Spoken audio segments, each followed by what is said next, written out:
Hello and welcome muli sa aking kusina. Gagawa tayo ngayon ng chicken tinola. And here are the following ingredients.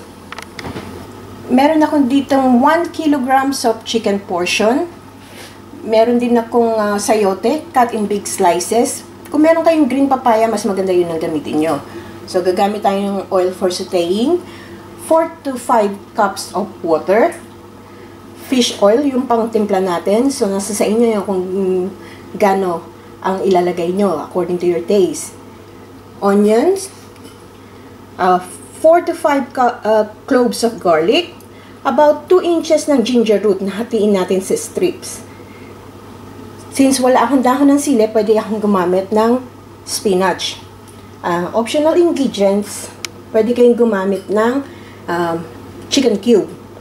So, ang lahat ng ingredients at exact measurements, makikita nyo ang link sa description box. Paki-check na lang. Ang ating first step, magigisa tayo. Magpapainit lang tayo ng oil dito sa ating pan. So, ilagay na natin yung garlic.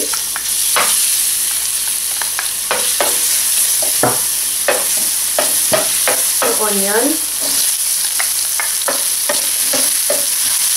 So, palambutin lang natin to. Malambot na yung ating onion and garlic. So, ilalagay ko na itong luya. Mas maraming luya, mas masarap. Ibigyan lang natin ng konti. Then, ilalagay na natin yung chicken portions. Ibigyan lang natin to.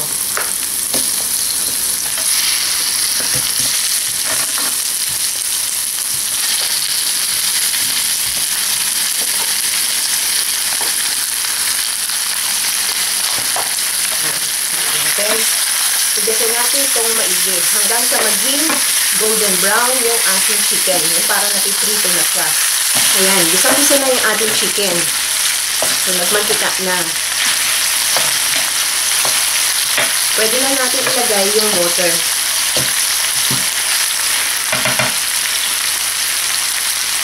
Water, depende sa inyo kung gaano karaming sabaw ang gusto nyo. Ayan. Lulubog ko lang. Ako gusto ko talaga nung talagang maraming luya, yung parang salabat na ang lasa. So magdadagdag ako, optional ingredients lang to.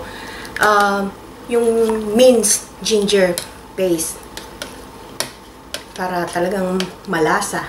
Ganito yun. So optional lang yung ginger paste. Kung wala naman kayong ginger paste, magdagdag na lang kayo ng luya, tadtadin nyo. Para talagang malasa yung ating sabaw. Then, takpan ulit natin to and we will simmer this for 20 minutes. After 20 minutes, so tingnan natin kung malambot na yung chicken.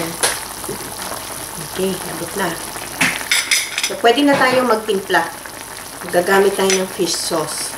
So, itong alat, depende sa panlasa nyo.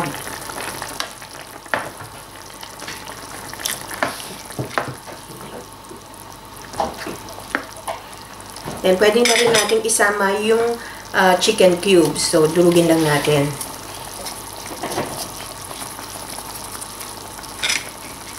Okay, haluin natin.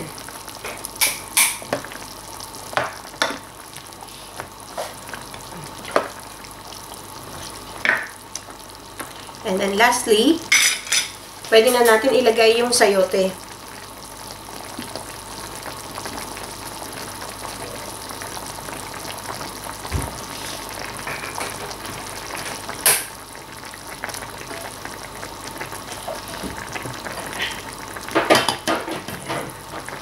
Then, takpan natin uli ito and pakuluan natin for another 10 minutes hanggang sa lumambot yung sayote natin.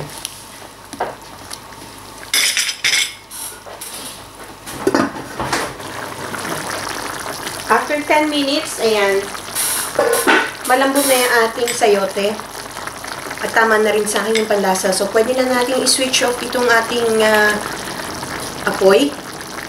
And then, yung ating spinach at saka dahon ng sili, pwede na natin ilagay. Tama na yung init ng sabaw, maluluto na yan.